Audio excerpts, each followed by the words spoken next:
ये जो हमारा फाइनल एग्ज़ाम होने वाला है इसमें किस तरह के क्वेश्चंस आएंगे, इससे हमको आइडिया मिल जाएगा। तो आइए हम लोग देखेंगे। यहाँ पे हम लोग इस वीडियो लेसन में करने वाले हैं केमिस्ट्री से जो क्वेश्चंस है उसको हम लोग देखेंगे, और फिर ये जो फिजिक्स है और फिर बायोलॉजी है इसके जो क्वेश्चंस है उसको हम लोग नेक्स्ट वीडियो लेसन में करेंगे। तो चलिए हम लोग स्टार्ट करेंगे। तो आप देख सकते हैं हमारा जो यहाँ पे पेपर होगा फाइनल एग्ज़ाम में वो कितना होगा, 80 मार्क्स का होगा।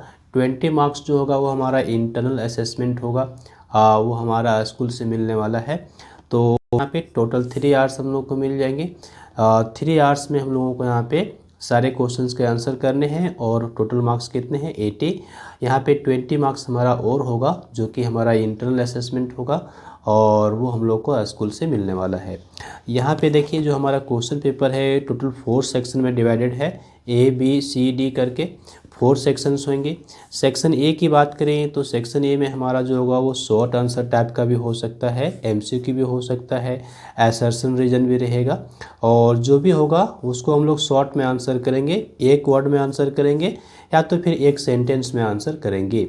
और यहाँ पे जितने भी क्वेश्चंस होंगे वो कितने, तो 1 मार्क्स के होंगे, 1 मार्क्स के होंगे। सेक्शन ए में जितना भी क्वेश्चन होगा वो हमारा 1 मार्क्स का होगा। सेक्शन बी की बात करते हैं तो सेक्शन बी में हमारे पास 21 से 26 यानी कि टोटल 6 क्वेश्चंस होंगे, और ये हमारा शॉर्ट आंसर टाइप आप कह सकते हैं, और ये हमको 2 मार्क्स का सारे क्वेश्चंस यहाँ पे 2 मार्क्स के होंगे। सेक्शन सी में हमारा देख लीजिए 27 से 33 तक के जो भी क्वेश्चंस होगा ये भी हमारा शॉर्ट आंसर टाइप का ही होगा, लेकिन यहाँ पे 3 मार्क्स हमको मिलेगा एक एक क्वेश्चन से। और डी की बात करें तो डी हमारा थोड़ा लॉन्ग आंसर टाइप का क्वेश्चन होगा, और यहाँ से हमको क्या मिलेगा, 5 मार्क्स मिलेगा एक क्वेश्चन पे। तो चलिए हम लोग अभी स्टार्ट करेंगे, और यहाँ पे हम लोग इस वीडियो लेसन में केवल केमिस्ट्री से जो क्वेश्चन है इसको हम लोग सॉल्व करने वाले हैं। तो आइए हम स्टार्ट करेंगे। ये देखिए हमारे पास सेक्शन ए में आ जाता है। तो सेक्शन ए में पहला जो क्वेश्चन हमारे पास है ये कहता है give 1 example of each of the following, और ये जो फर्स्ट क्वेश्चन है हमारा केमिस्ट्री से है। ये हमारा है, कहता है कंबस्टिबल मटेरियल का एक एग्जाम्पल देना है हम लोगों को। तो कंबस्टिबल मटेरियल हम लोग किसको कहते हैं, वैसा मटेरियल जो एयर और फिर ऑक्सीजन के प्रेजेंस में आग पकड़ लेता है, जो बर्न करता है उसको हम लोग कंबस्टिबल मटेरियल कहते हैं। यहाँ पे हम एग्जांपल दे सकते हैं, हमको यहाँ पे एक एक एग्जांपल देना है, तो आप कुछ भी दे सकते हैं। चलिए हम यहाँ पे लिख देते हैं वुड, ठीक है। तो वुड तो हमारा एक कंबस्टिबल मटेरियल है, तो हमारा आंसर हो जाता है। हम यहाँ पे नॉन कंबस्टिबल में क्या लिखेंगे, नॉन कंबस्टिबल में भी हम बहुत सारे एग्जांपल्स को ले सकते हैं, तो कुछ भी ले लें। जैसे मेटल जितने भी होते हैं वो हमारा नॉन कंबस्टिबल हुआ करता है, या फिर यहाँ पे हम लिख सकते हैं ग्लास लिख सकते हैं। तो चलिए हम यहाँ पे लिख देते हैं ग्लास, ये हमारा क्या है ना, नॉन कंबस्टिबल है। आप यहाँ पे कुछ और लिख सकते हैं, जैसे मड हो गया, सॉइल हो गया, ये भी हमारा नॉन कंबस्टिबल में आता है। तो ये कितना मार्क्स है, 1 मार्क्स का है। तो अगर आप यहाँ पे पहले आंसर करते हैं तो इसके लिए आपको हाफ मार्क्स मिल जाता है, और जो दूसरा आंसर किए इसके लिए आपको भी हाफ मार्क्स मिल जाता है। तो टोटल यहाँ पे आपको कितना, 1 मार्क्स मिल जाएगा। ओके, ये समझ गए। तो फर्स्ट क्वेश्चन तो हमने कर लिया। यहाँ पे हमारे पास ऑप्शन भी है। ऑप्शन हमारे पास क्या है, कहता है name the zone of candle flame that consist of unburned wax vapour, यानी कि कैंडल फ्लेम का वो कौन सा जोन है जहाँ पे अनबर्न्ड वैक्स वेपर पाया जाता है। तो हम लोग जानते हैं ये हमारा हुआ करता है इनर मोस्ट जोन। तो हम यहाँ पे क्या लिखेंगे ना, इनर मोस्ट जोन, ठीक है।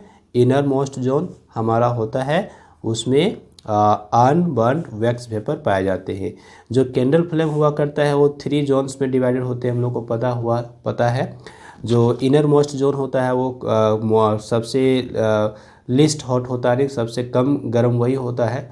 और यहाँ पे हमारा क्या है ना, तो अनबर्न्ड वैक्स वेपर होता है। जो मिडिल जोन होता है वो थोड़ा मॉडरेट हॉट होता है, और जो आउटर जोन हुआ करता है ये हमारा सबसे ज़्यादा हॉट होता है, ठीक है। तो ये क्वेश्चन हमने देख लिया। अब यहाँ पे हमारा क्वेश्चन कुछ ऐसे भी हो सकता है कि कैंडल फ्लेम का वो कौन सा जोन है जहाँ पे हमारा अनबर्न्ड कार्बन पार्टिकल पाया जाता है। उस केस में हमारा आंसर क्या हो जाएगा, उस केस में हमारा आंसर हो जाएगा मिडिल जोन हो जाएगा, ठीक। नेक्स्ट यहाँ पे देखेंगे हमारे पास जो अगला क्वेश्चन है, which fibre is known as artificial silk and why. कौन सा फाइबर है जो हमारा आर्टिफिशियल सिल्क के नाम से भी जाना जाता है और क्यों हम लोग उसको आर्टिफिशियल सिल्क कहते हैं। हमको यहाँ पे दोनों आंसर करना है। पहला तो बताना है विच फाइबर, कौन सा फाइबर, और उसके पीछे हमको रीजन भी देना है। तो ये 1 मार्क्स का है। तो यहाँ पे हमको हाफ मार्क्स मिलेगा अगर हम केवल लिख देंगे फाइबर का नाम। तो अगर हम रीजन भी देते हैं, वाई यहाँ पे लिखा हुआ है, अगर रीजन देते हैं तो उसके लिए हमको हाफ मार्क्स मिल जाएगा। तो यहाँ पे टोटल हमारा 1 मार्क्स हो जाता है। तो आइए हम यहाँ पे इसका आंसर लिखेंगे। हम लोग जान रहे हैं कि जो हमारा आर्टिफिशियल सिल्क है वो हमारा कौन सा होता है, तो वो हमारा है रेयॉन। तो हम यहाँ पे आंसर क्या करेंगे, हम लोग यहाँ पे आंसर करेंगे रेयॉन। ठीक है, रेयॉन जो है वो हमारा आर्टिफिशियल सिल्क है। ओके, तो ये तो हमारा आंसर हो गया। अब यहाँ पे इसका आंसर देना है वाई, क्यों। तो अब लिखेंगे because of silk appearance. Simple में हम केवल यहाँ पे रीजन दे देंगे, बिकॉज ऑफ सिल्क अपीयरेंस, यानी कि ये सिल्क के जैसा दिखता है, इसलिए हम इसको यहाँ पे आर्टिफिशियल सिल्क भी कहेंगे।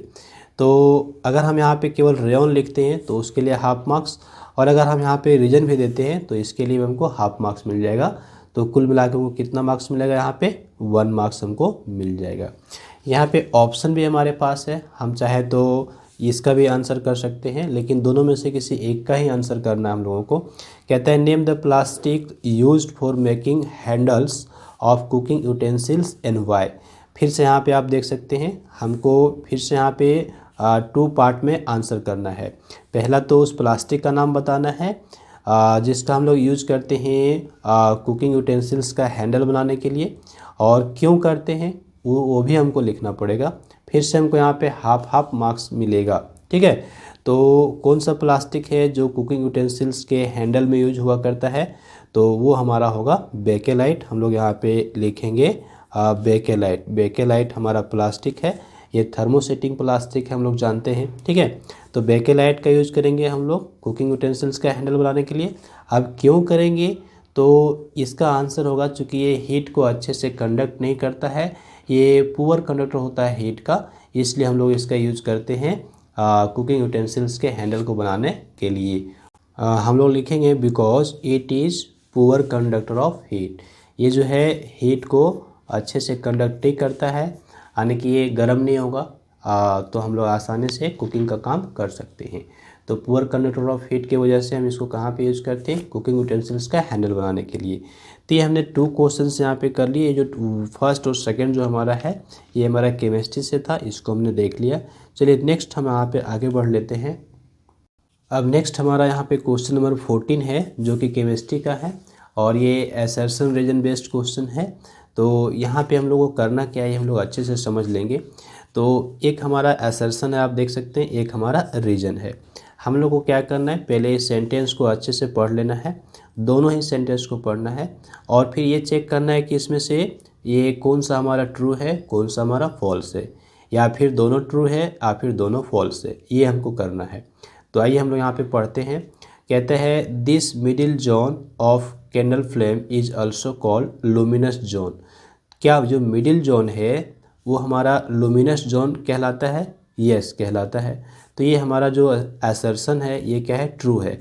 हम लोग क्या कर लेते हैं, यहाँ पे मार्क कर लेते हैं टी फॉर ट्रू, यानी असर्शन इज ट्रू। हमने ये सेंटेंस पढ़ लिया, ये हमको क्या दिखा कि ये जो सेंटेंस लिखा है ये हमारा करेक्ट है, तो हमने यहाँ पे टी नोट कर लिया, टी फॉर ट्रू। अभी रीजन को पढ़ लेते हैं। In this luminous zone partial combustion of wax vapours takes place. क्या जो हमारा लुमिनस जोन है यानी मिडिल जोन है, यहाँ पे पार्शियल कंबशन हुआ करता है, किसका, वैक्स वेपर्स का। यस, पार्शियल मतलब होता है पूरा पूरा नहीं बर्न करना, यानी थोड़ा थोड़ा बर्न करना।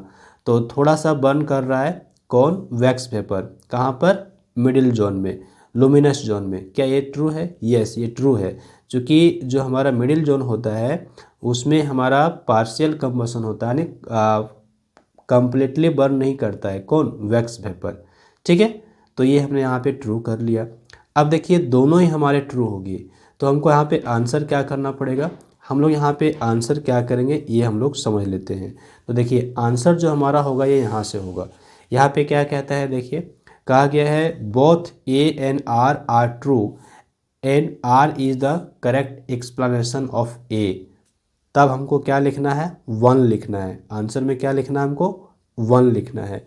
अगर यहाँ पे बोथ ए एंड आर, ए मतलब एसर्शन हो गया, आर मतलब रीजन हो गया, तो both A and R true and R is not the correct explanation of A, उस कंडीशन में हमको आंसर में क्या लिखना है, 2 लिखना है।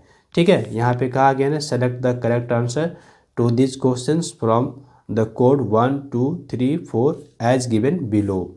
आंसर में 3 लिखेंगे अगर असर्शन हमारा ट्रू होगा और रीजन हमारा फॉल्स होगा।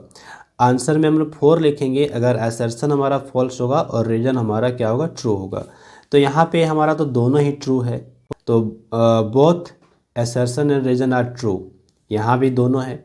लेकिन यहाँ पे क्या कह रहा है ना कि रीजन जो है वो करेक्ट एक्सप्लेनेशन है किसका, असर्शन का।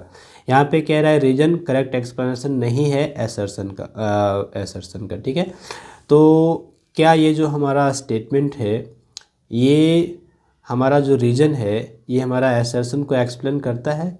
तो आप देखिए, आप ध्यान देंगे, ध्यान से पढ़ेंगे तो आपको समझ में आएगा कि हाँ ये रियली में हमको एक्सप्लेनेशन देता है। In this zone, in this luminous zone partial combustion of wax vapours takes place, है ना, वहाँ पे होता है पार्शियल कंबशन।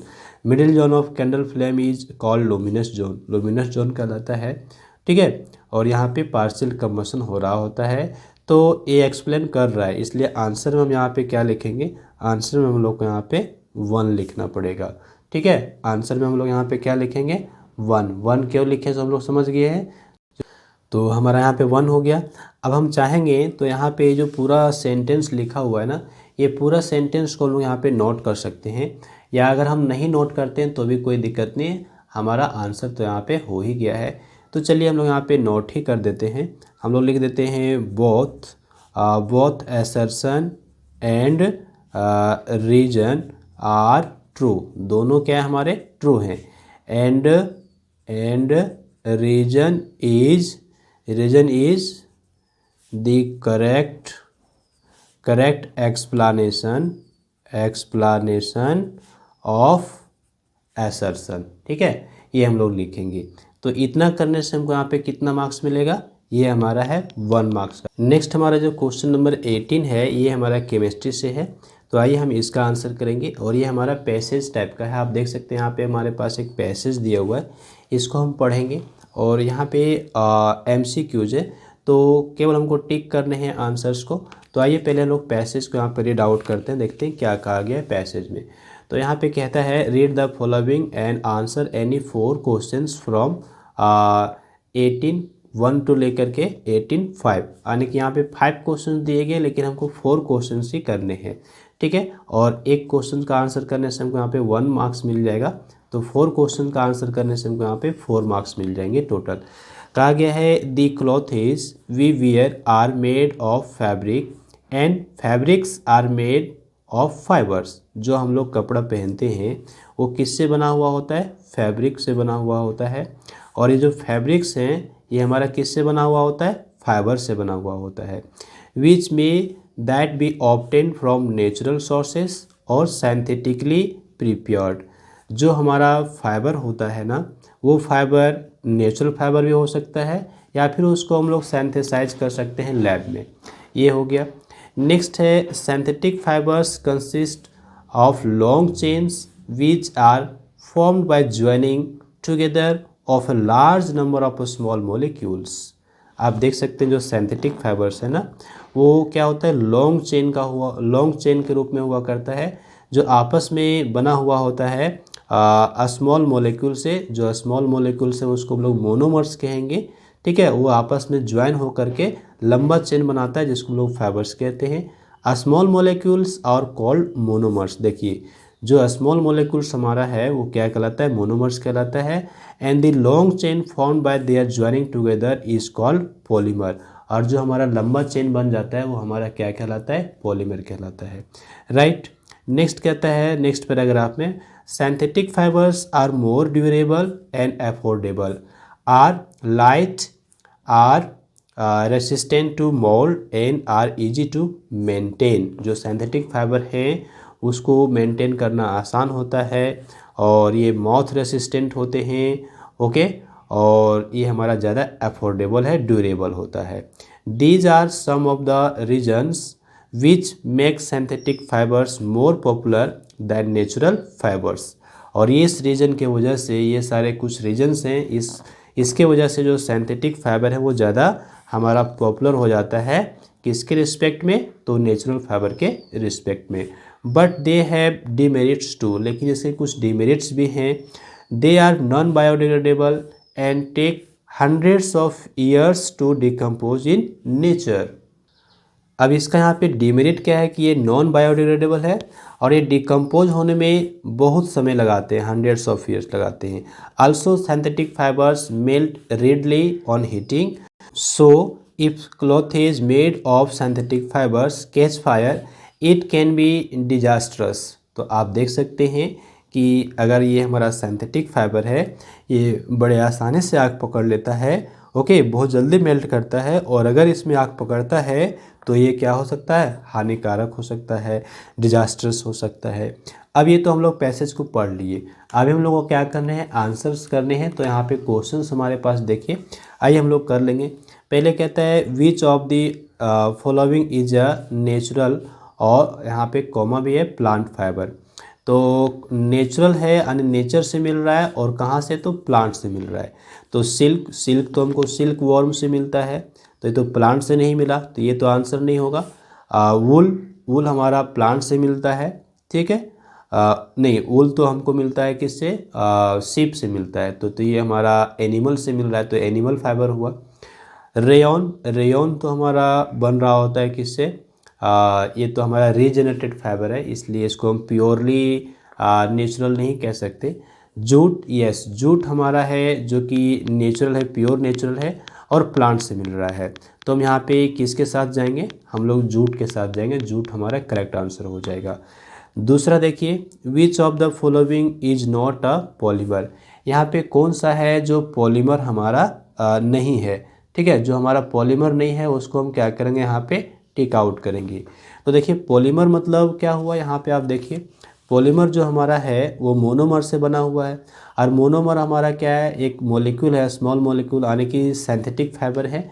तो यहाँ पे कौन हमारा जो सिंथेटिक नहीं है? पॉलीमर कहने का मतलब सिंथेटिक फाइबर।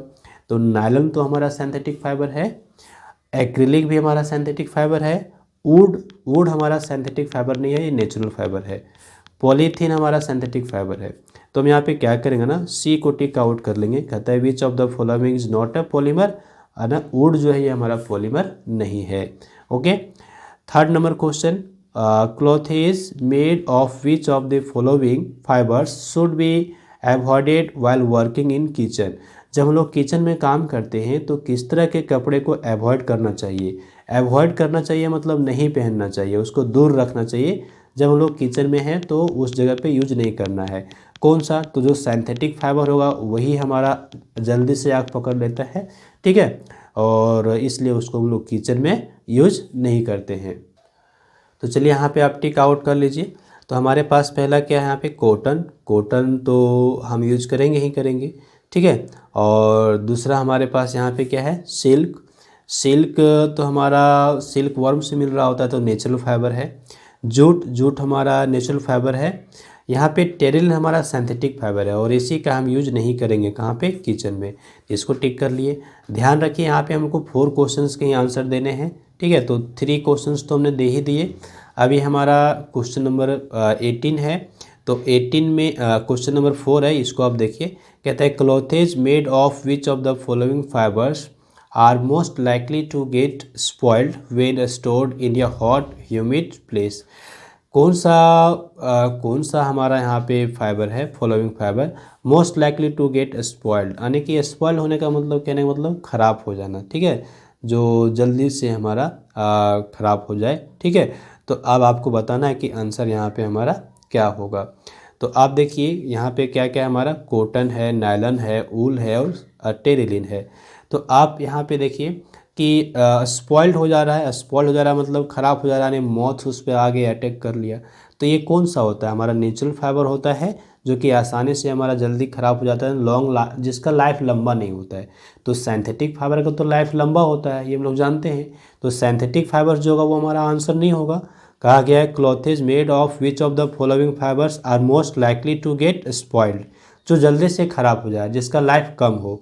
तो कॉटन का तो लाइफ ज़्यादा नहीं होगा, नायलॉन का लाइफ ज़्यादा होता है।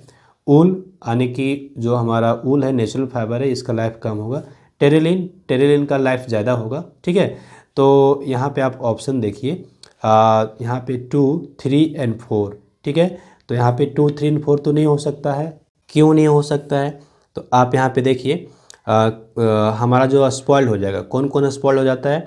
कॉटन जल्दी स्पॉइल्ड हो जाएगा और ऊल भी जल्दी स्पॉइल हो जाएगा, और ये इसका लाइफ लंबा होता है ना, ये लॉन्ग लास्टिंग है। ठीक है, सिंथेटिक फाइबर लॉन्ग लास्टिंग होते हैं। तो हमारा आंसर में 1 और 3 हो रहा है। तो 1 और 3 कहाँ पर है? 1 और 3 हमारा सी नंबर पे है, तो सी नंबर को हम टिक करेंगे। ठीक है, और ये सब जो ऑप्शंस हैं ये हमारे करेक्ट ऑप्शंस नहीं होंगे। ओके, समझ गए? तो यहाँ पे हमने 4 क्वेश्चंस का आंसर कर लिया, 1 2 3 4 क्वेश्चंस का आंसर कर लिया। लेकिन यहाँ पे 5 क्वेश्चंस हैं, तो एक और क्वेश्चन हमारे पास है, चलिए हम उसको भी देख लेते हैं। ठीक है, लेकिन आपको केवल 4 क्वेश्चंस का ही आंसर करना है। तो नेक्स्ट पेज में हमको मिल जाएगा वो क्वेश्चन। आइए हम नेक्स्ट पेज में पलट देते हैं। ये देखिए, यहाँ पे हमको क्वेश्चन दिया हुआ है, ये हमारा है क्वेश्चन नंबर 5। ठीक है, कहता है which of the following can be used as a substitute for wool. Wool के जगह पे हम किसको यूज कर सकते हैं? अगर ऊल है, जो वूलन कपड़ा है, अगर ऊल हम नहीं खरीद पा रहे हैं, अगर ज़्यादा कॉस्टली है, तो उसके जगह पे हम कौन सा कपड़ा यूज कर सकते हैं, कौन सा फाइबर यूज कर सकते हैं जो कि हमारा ऊल के जैसा हो। तो ऊल के जैसा प्रॉपर्टी कौन शो करता है, वही हमारा फाइबर यहाँ पे यूज होगा। तो PET, क्या ये हमारा होता है? नहीं, ये हमारा नहीं होता है। इसका हम लोग बोतल बनाते हैं, जो वाटर बोतल होता है वो बनता है। रेयॉन, ये भी नहीं होगा। जूट भी नहीं होगा। हमारा आंसर क्या होगा? एक्रिलिक। एक्रिलिक फाइबर वो है जो हमारा ऊल के जैसा प्रॉपर्टी शो करता है, इसलिए हम ऊल के जगह पे हम एक्रिलिक फाइबर का यूज कर सकते हैं। तो ये हमारा कंप्लीट हो गया यहाँ पे क्वेश्चन नंबर 18। नेक्स्ट हमारा क्वेश्चन नंबर यहाँ पे 23 है, जो कि सेक्शन बी का है। अब सेक्शन बी का है तो ये हमको 2 मार्क्स का है, हम इसका आंसर करेंगे। और ये हमारा 24 जो है ये भी हमारा केमिस्ट्री का ही क्वेश्चन है, इसको हम यहाँ पे आंसर करेंगे। तो आइए हम देख लें, कहता है some fuels are termed cleaner and better fuels, justify this statement by taking an example. कुछ फ्यूल ऐसे हैं जो हमारा बेटर फ्यूल कहलाता है और क्लीनर फ्यूल कहलाता है। ओके, तो ये हमारे अच्छे फ्यूल क्यों कहलाते हैं, ये हमको आंसर देने हैं और एग्जाम्पल के साथ बताने हैं। जस्टिफाई दिस स्टेटमेंट कहा गया ना, तो एग्जाम्पल भी देना है और बताना है क्यों। तो आइए हम यहाँ पे इसका आंसर करेंगे। हम लोग यहाँ पे नोट कर लेंगे, some fuels are termed cleaner and better fuels because they release very less amount of CO2, चूँकि ये बहुत कम मात्रा में CO2 को रिलीज करते हैं। और एग्जाम्पल हमारा यहाँ पे क्या होगा? CNG, LPG, बायोमास, ये कुछ हम एग्जाम्पल्स यहाँ पे दे सकते हैं। तो ये हमारा परफेक्ट आंसर हो जाता है, हमको यहाँ पे 2 मार्क्स मिल जाएंगे। ओके, नेक्स्ट हमारा जो क्वेश्चन है क्वेश्चन नंबर 24, इसमें क्या कहता है आप देखेंगे। यहाँ पे कहता है the flame of a burning candle goes off when we blow over it strongly, give 2 reasons for this observation। जब भी हम लोग ब्लो करते हैं एयर को किसके ऊपर, तो कैंडल फ्लेम के ऊपर, तो क्या होता है ना, ये हमारा फ्लेम जो है ना वो बर्न करना बंद हो जाता है। इसके पीछे हमारा क्या रीज़न है ये हमको बताने हैं। और यहाँ पे कितने रीज़न देने हैं, तो 2 रीजन्स देने हैं, ये ध्यान रखिएगा। तो हमको 2 रीजन्स देने पड़ेंगे तभी हमको यहाँ पे मार्क्स मिलेगा। अगर 1 रीजन देते हैं तो हमको 1 ही मार्क्स मिलता है, अगर 2 रीजन देंगे तो हमको यहाँ पे 2 मार्क्स मिल जाएंगे। तो आइए हम इसका यहाँ पे आंसर कर लेते हैं। तो हम लोग यहाँ पे आंसर क्या करेंगे, देखिए हम लोग लिखेंगे when we blow over the flame of a burning candle it goes off because, इसके पीछे हम 2 रीजन्स यहाँ पे देंगे। पहला लिखेंगे it lowers the temperature of burning wax vapours below the ignition temperature. तो ये जो कैंडल फ्लेम बर्न कर रहा होता है वहाँ पे बेसिकली हमारा वैक्स वेपर बर्न कर रहा होता है। तो उसका जो इग्निशन टेम्परेचर है यानी कि किंडलिंग टेम्परेचर जिसको हम कहते हैं, जितना टेम्परेचर वो बर्न कर रहा है वो उसका इग्निशन टेम्परेचर कहलाता है। मिनिमम टेम्परेचर जो रिक्वायर्ड होता है किसी भी सब्सटेंस को बर्न करने के लिए, वो उसका इग्निशन टेम्परेचर कहलाता है। तो यहाँ पे जो वैक्स वेपर है उसका इग्निशन टेम्परेचर से कम हो जाता है जब भी हम लोग एयर को ब्लो करते हैं उसके ऊपर, ठीक है। तो ये पहला रीज़न देंगे। दूसरा रीज़न हम लोग यहाँ पे क्या देंगे, carbon dioxide in our breath, जो हम लोग ब्रीथ करते हैं, ठीक है, वहाँ पे हम लोग जब एक्सहेल करते हैं, इनहेल करते हैं तो उसमें ऑक्सीजन की मात्रा ज़्यादा होती है, लेकिन जब हम लोग एक्सहेल करते हैं यानी बाहर सांस छोड़ते हैं तो उस वक्त ज़्यादा मात्रा में कार्बन डाइऑक्साइड होता है, ठीक है, ये हम लोग जानते हैं।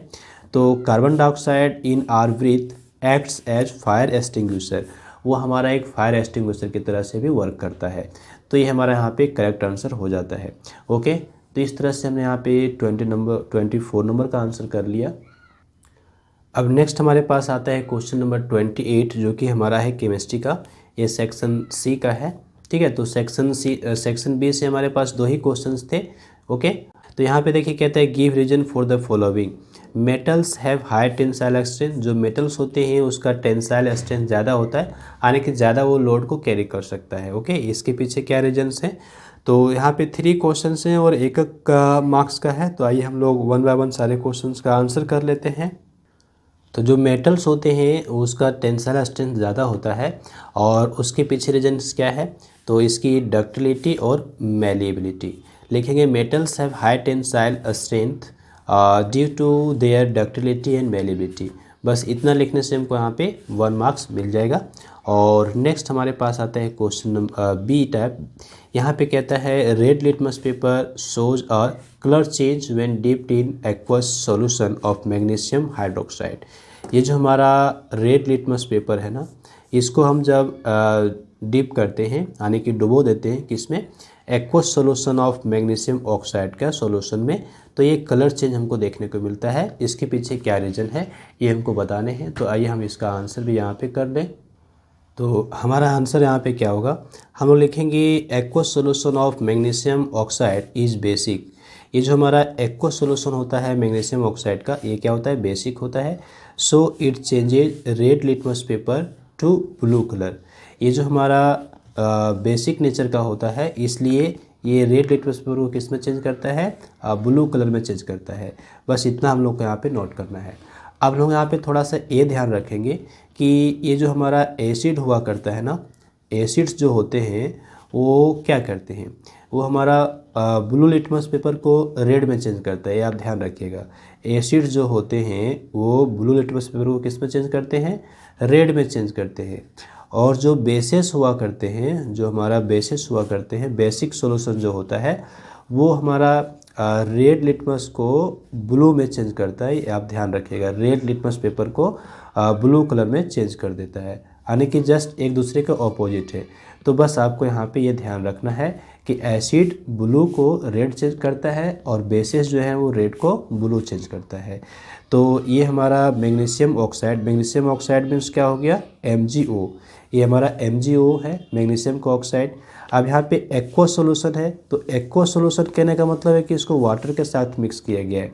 तो जब अगर इसको हम वाटर के साथ मिक्स कर देते हैं तो ये हमारा क्या बना देता है ना, ये हमारा बना देता है MgOH होल ट्वाइस, ठीक है। ये हमारा बन जाता है मैग्नीशियम हाइड्रोक्साइड। तो मैग्नीशियम हाइड्रोक्साइड जो हमारा होता है वो हमारा क्या होता है, बेसिक नेचर का होता है। तो एक्वस सॉल्यूशन मतलब क्या हो गया, वाटर के साथ उसको डिजॉल्व किया गया, घोला गया है किसको, मैग्नीशियम ऑक्साइड को। वाटर के साथ घोलने से हमारा क्या बनेगा, मैग्नीशियम हाइड्रोक्साइड बनेगा। ओके, ये आप ध्यान रखिएगा।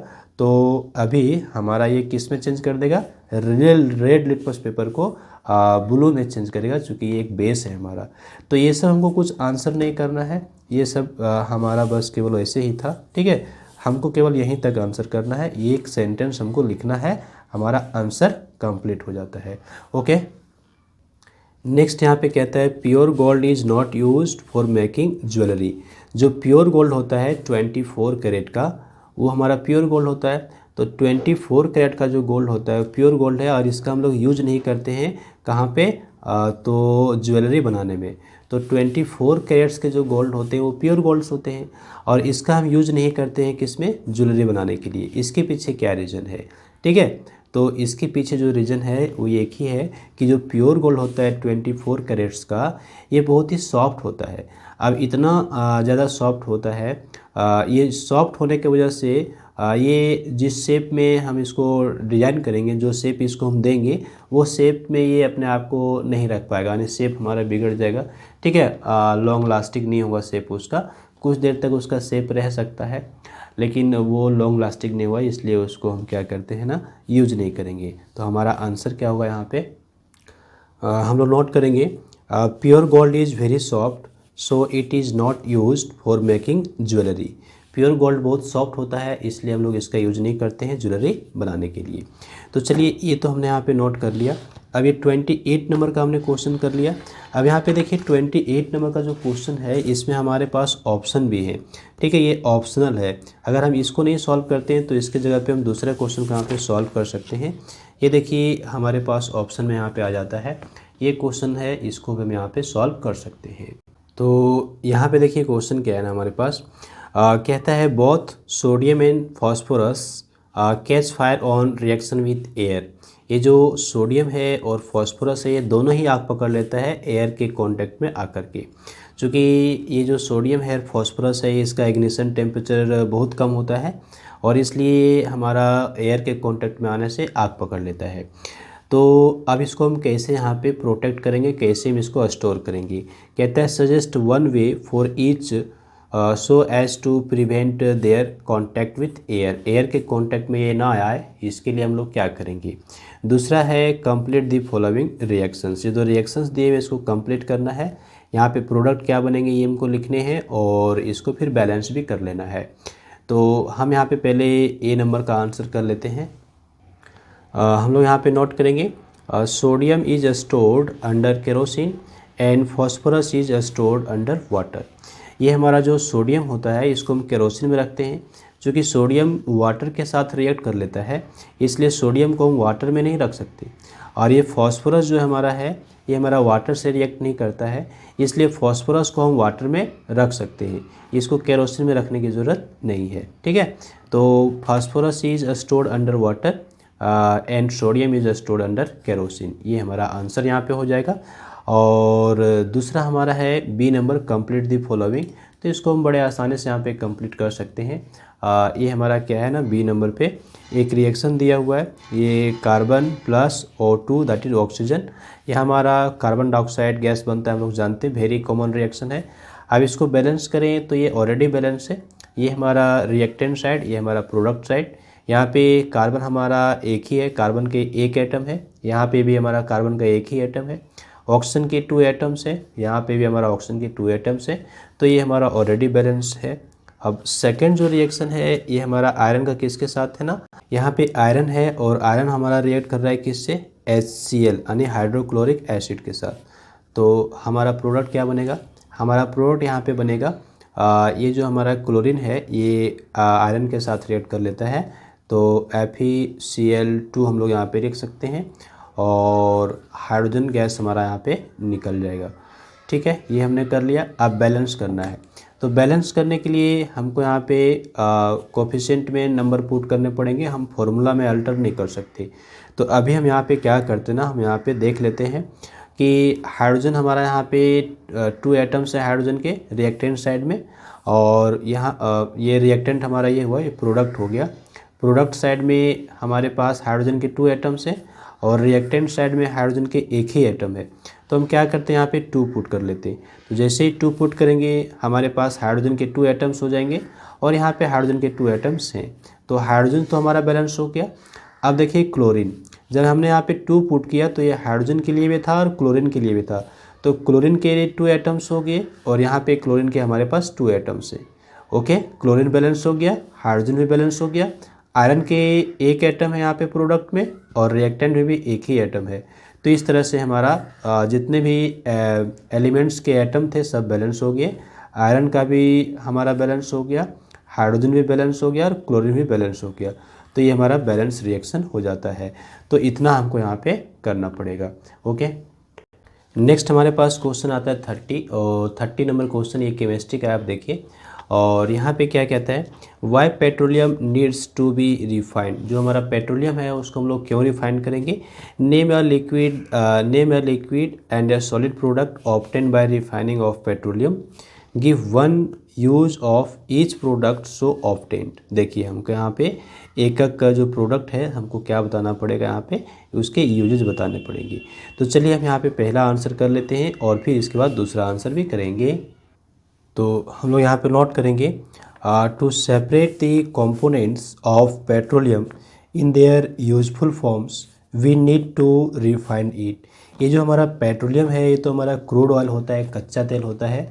और इसमें अलग अलग जो हमारे हैं वो मिक्सचर होते हैं, अलग अलग टाइप्स के जो फ्यूल्स हैं वो मिक्स होते हैं, उसको हम लोग सेपरेट कर लेते हैं ताकि उसको हम यूज कर सकें।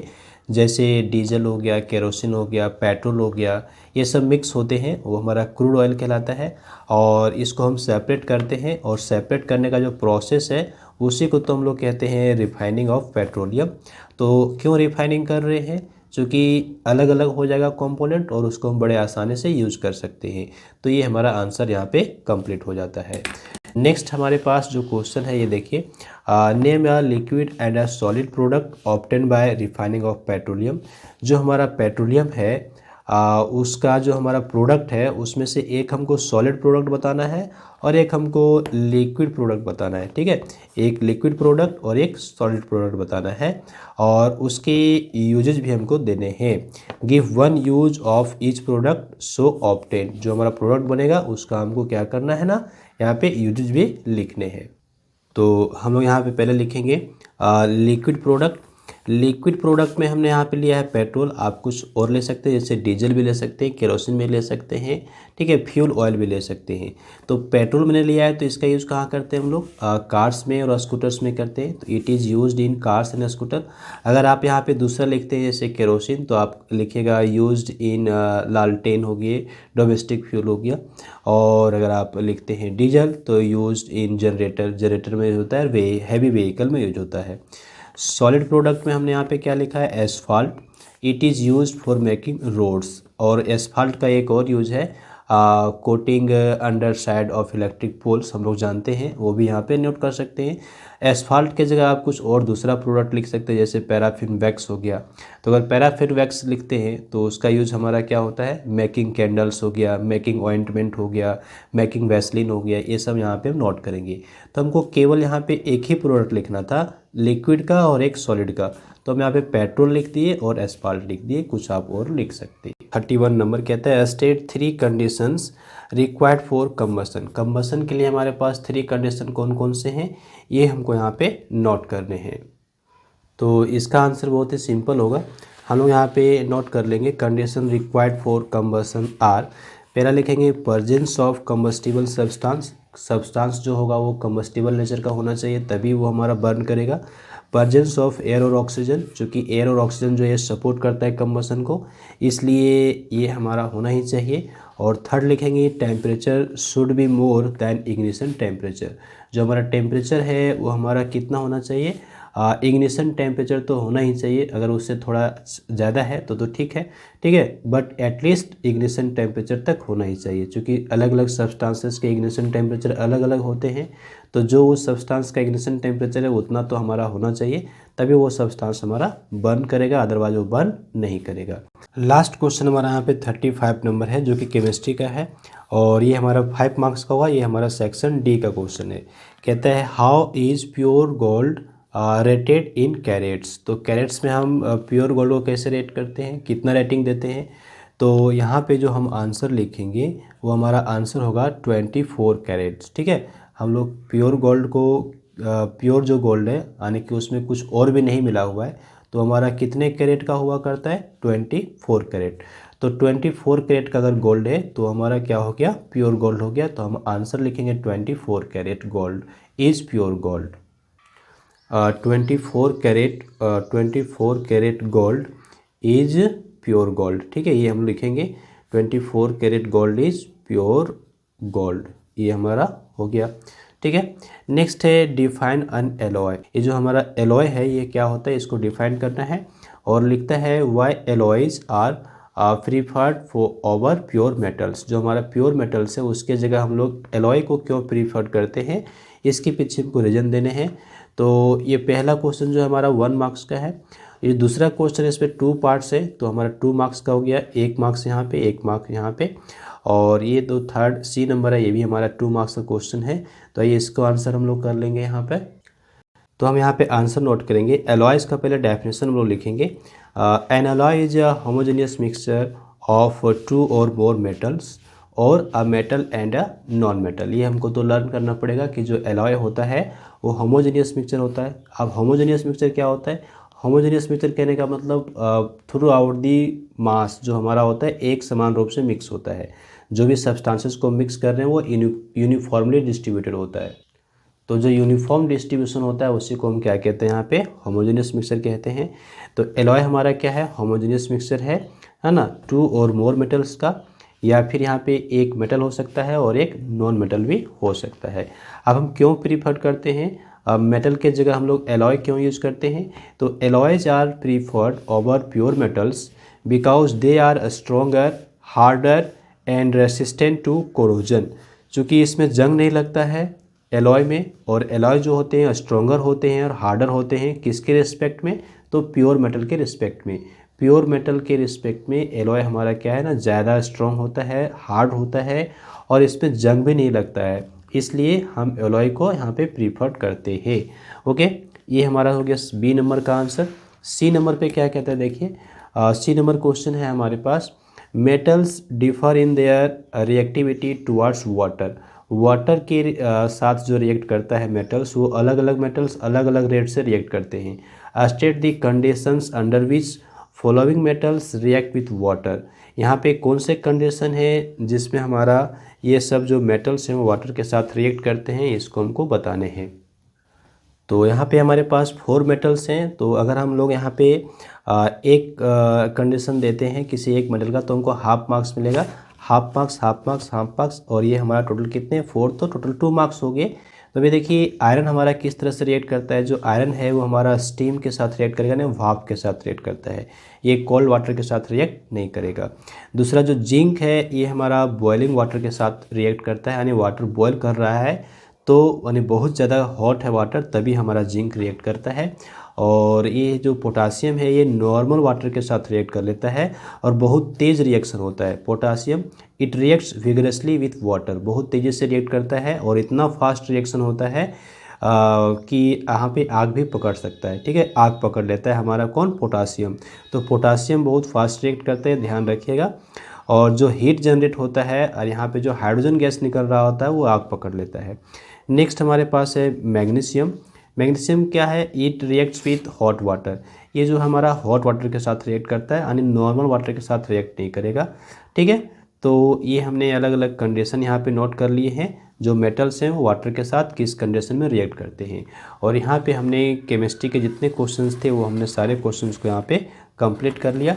तो नेक्स्ट वीडियो लेसन में हम लोग यहाँ पे देखेंगे फिजिक्स से जो क्वेश्चंस है उसको, और फिर आगे हम लोग बायोलॉजी वाले क्वेश्चंस को भी सॉल्व करेंगे। ओके।